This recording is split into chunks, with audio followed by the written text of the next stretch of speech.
अक्सर लोग ये कहते हैं कि हमारा मन हर समय दसों दिशाओं में भटकता रहता है, भागता रहता है, एक क्षण भी विश्राम नहीं करता।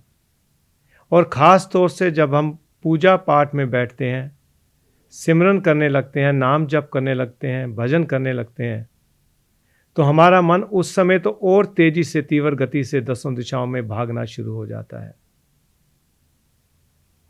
इस मन के दसों दिशाओं में भागने का कारण क्या है?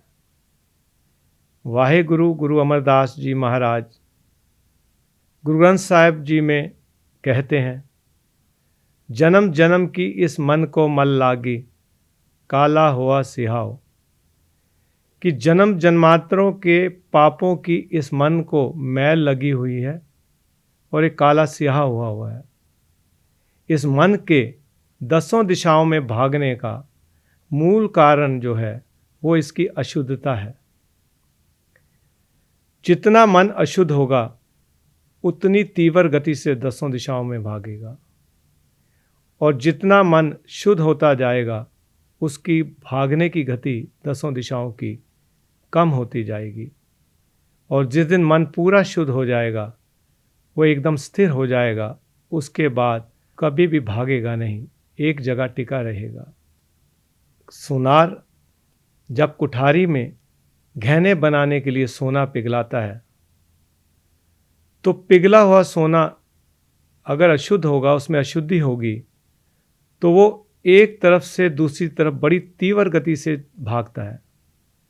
सोनार आग का तापमान बढ़ाता है, जैसे जैसे तापमान बढ़ता है सोने की अशुद्धि धीरे धीरे करके कम होने लगती है, उसकी भागने की गति भी कम होने लगती है। और जैसे ही सोना पूरा शुद्ध हो जाता है, पूर्ण रूप से शुद्ध हो जाता है, वो एकदम स्थिर हो जाता है, उसके बाद जरा सा भी हिलता नहीं, भागता नहीं। यही हाल हमारे मन का है। जितना मन अशुद्ध होगा उतनी तीव्र गति से भागेगा। अब मन को शुद्ध करने का एक ही तरीका है, वो है नाम जप, नाम सिमरन, भजन बंदगी। जैसे जैसे हम जीवन में अपने भजन बंदगी बढ़ाएंगे, नाम जप नाम सिमरन बढ़ाएंगे, अवगुणों का त्याग करेंगे, अच्छे आचरण का अनुसरण करेंगे, मन धीरे धीरे शुद्ध होना शुरू हो जाएगा और उसकी गति भी भागने की दसों दिशाओं की कम होती जाएगी। और जैसे जैसे मन शुद्ध होते होते जिस दिन पूर्ण शुद्ध हो गया, पूरा शुद्ध हो गया प्रभु की कृपा से, उस भजन बंदगी नाम सिमरन नाम जप के प्रताप से उस दिन वो स्थिर हो जाएगा, जरा सा भी भागेगा नहीं। क्या योगाभ्यास से मन को हमेशा के लिए स्थिर किया जा सकता है? तो इसके लिए हमें समझना पड़ेगा कि मन के भागने का मूल कारण पाप है। हमेशा तेजी से, हर वक्त तीव्र गति से मन का भागना भी एक मानसिक रोग है। योग रोग को दूर नहीं कर सकता, योग पाप कर्म को नष्ट नहीं कर सकता, जो कि मन के भागने का मूल कारण है। अगर योग से कुछ देर के लिए मन के भागने की गति कम भी हो जाए, कितनी भी न्यूनतम हो जाए, लेकिन वो हमेशा के लिए भागना बंद नहीं करेगा। योगाभ्यास मन को भागने से हमेशा के लिए रोक नहीं पाएगा।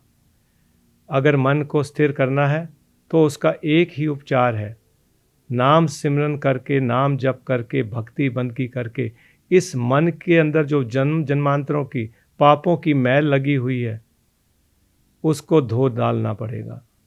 और जैसे जैसे मन शुद्ध हो जाएगा भजन बंदगी और नाम सिमरन से, वो एक जगह टिक जाएगा, स्थिर हो जाएगा, उसके बाद भागेगा नहीं। वाहे गुरु गुरु नानक साहिब।